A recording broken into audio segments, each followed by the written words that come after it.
A day labourer in Galilee earned 1 denarius a day.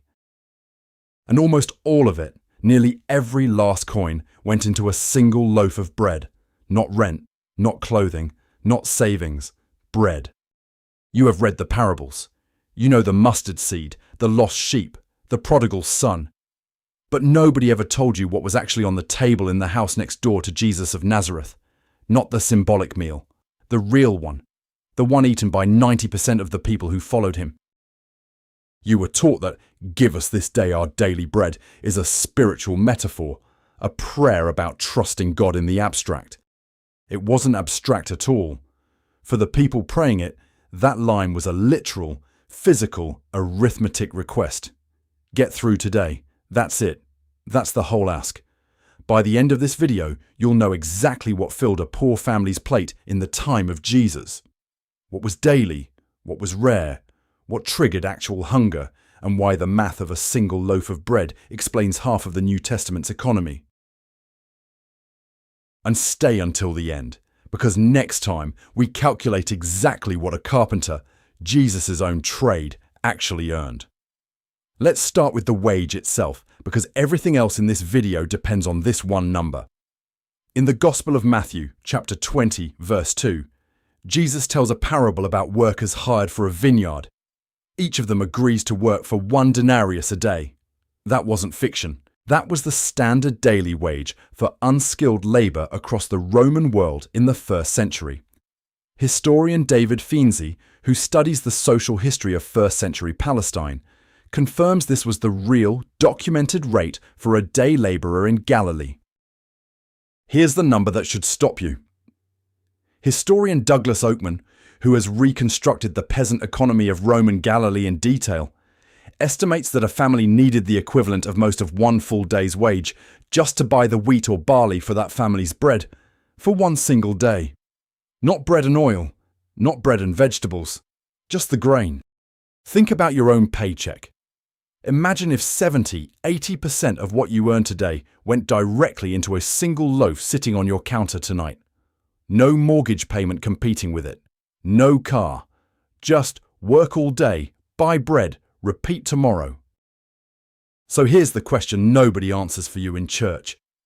If almost the entire wage went to bread, what happened on the day there was no work? What happened when it rained? When the harvest failed? When a man got sick and couldn't lift a hammer or swing a scythe? Here's the irony. The book of Revelation, chapter 6, verse 6, describes a vision of famine where a voice cries out that a quart of wheat will cost a full denarius, an entire day's wage for a single day's food, and nothing left over. Scholars studying Roman-era grain prices, including Peter Garnsey in his work on food and famine in the ancient world, point out that this famine price was roughly 8 to 12 times the normal cost of wheat. In other words, the writer of Revelation used actual math his audience understood instantly. He didn't need to explain the horror.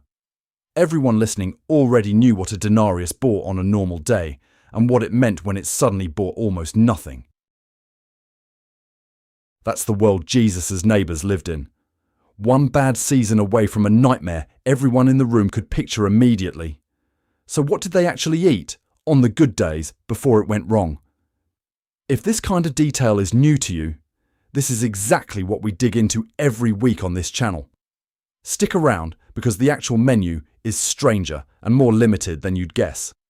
The base of the diet, the non-negotiable centre of almost every meal, was bread. Not wheat bread usually, barley.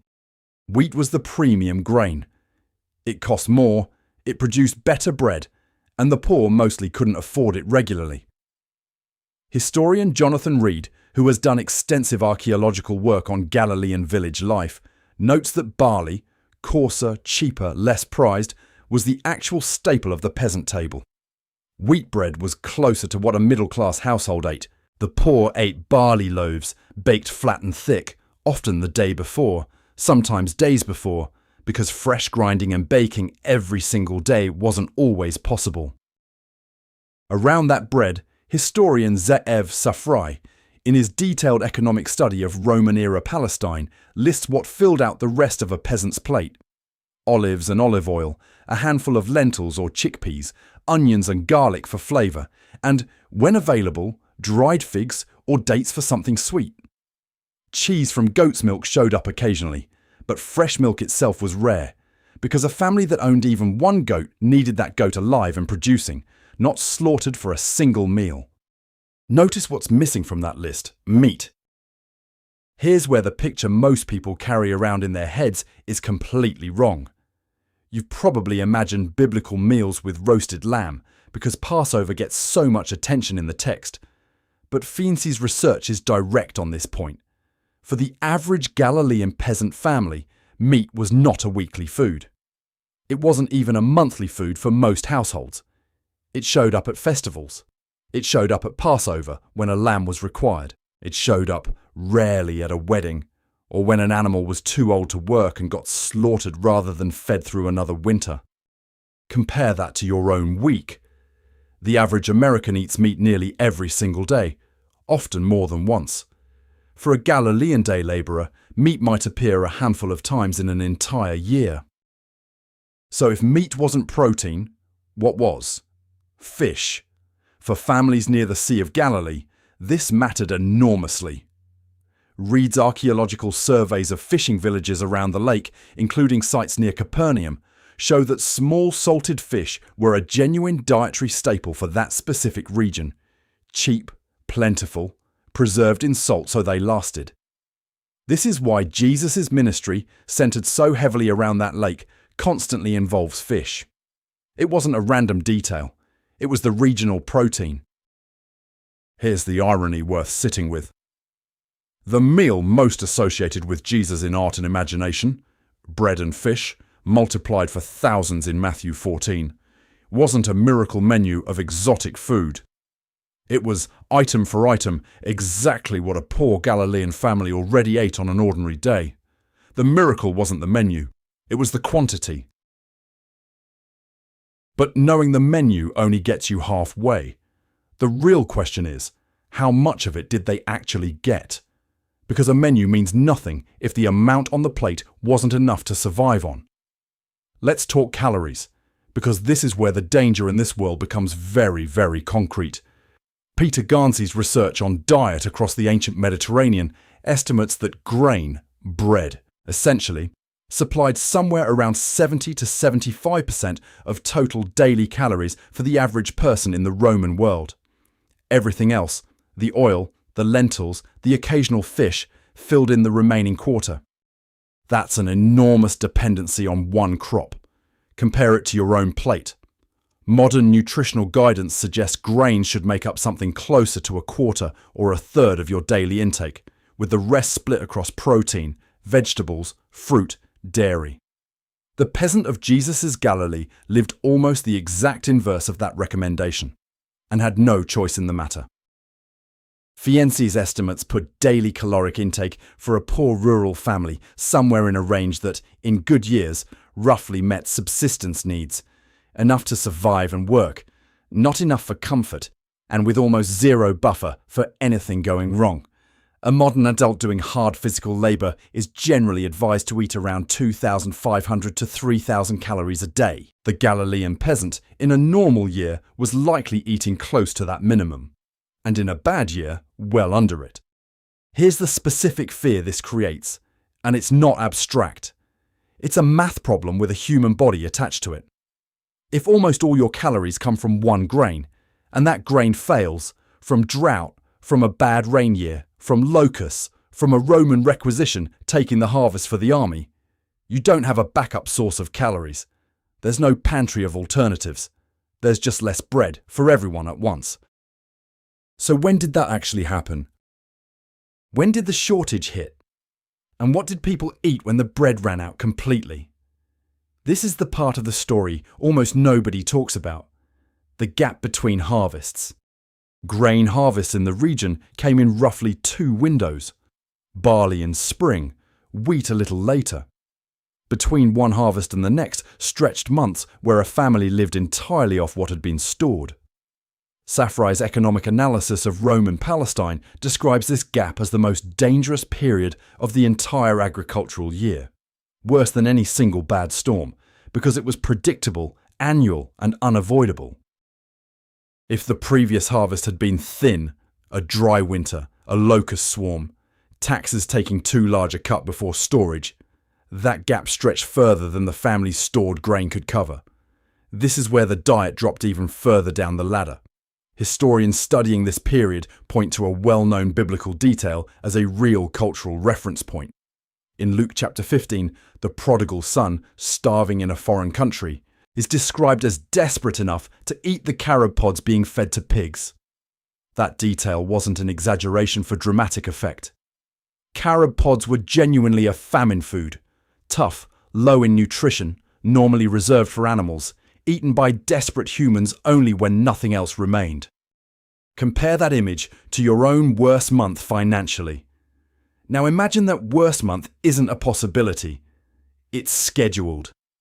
It arrives every single year, on a calendar you can't change, and the only variable is how bad it gets.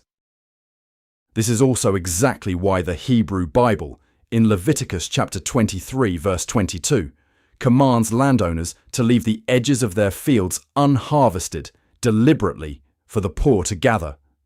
This wasn't charity as an afterthought. It was a built-in emergency system, written into agricultural law, because the gap between harvests was a known, expected, recurring crisis for a huge percentage of the population. The Book of Ruth shows this system in action. Ruth gleaning grain left behind in Boaz's field isn't a side detail. It's a woman surviving inside the exact structure this law existed to provide. So now put all of it together. The wage that barely covered one loaf. The diet built almost entirely on barley. The meat that showed up once or twice a year. The annual gap where even that thin diet collapsed further. Now read one line from the most famous prayer in human history completely differently. In Matthew chapter 6 verse 11, Jesus teaches his followers to pray, "Give us this day our daily bread." You've heard this line 100 times, in 100 church services, and you were probably taught to hear it as a metaphor for trusting God generally, for daily dependence in some spiritual sense. But look at exactly who was praying it. Day labourers who spent nearly their entire wage on a single loaf. Families living on barley because wheat cost too much. Households that knew every single year that a gap was coming where the grain might not stretch far enough. For that audience, this wasn't a metaphor. It was the most literal, specific, physically urgent request a human being could make. Not bread for the month. Not bread for the week even. Bread for today. Because tomorrow's bread was tomorrow's separate, uncertain problem, and nobody in that crowd needed it. Explain to them why the prayer stopped at one single day. That's the irony sitting at the centre of this entire video. The most repeated line in Christian prayer, recited casually by people who have never once wondered where their next meal is coming from, was written by and for people who genuinely didn't know. If you're finding these details useful, the kind of thing that changes how a familiar verse actually lands, that's the entire purpose of this channel. Consider subscribing, because we go back into this world every single week. Now hold on to everything you just learned, because there's a number coming in our next video that recontextualizes all of it. Jesus himself, before his ministry ever began, worked a trade. Carpentry. Stonework, most likely, given what the Greek word behind that title actually implies about first-century construction work in Galilee. What did that job actually pay? Was a carpenter's household eating better than the day labourer we just spent this entire video studying? Or was he living exactly on this same razor's edge, one bad season away from the same barley, the same gap, the same prayer? That number is coming next. And it might change how you picture the house Jesus grew up in.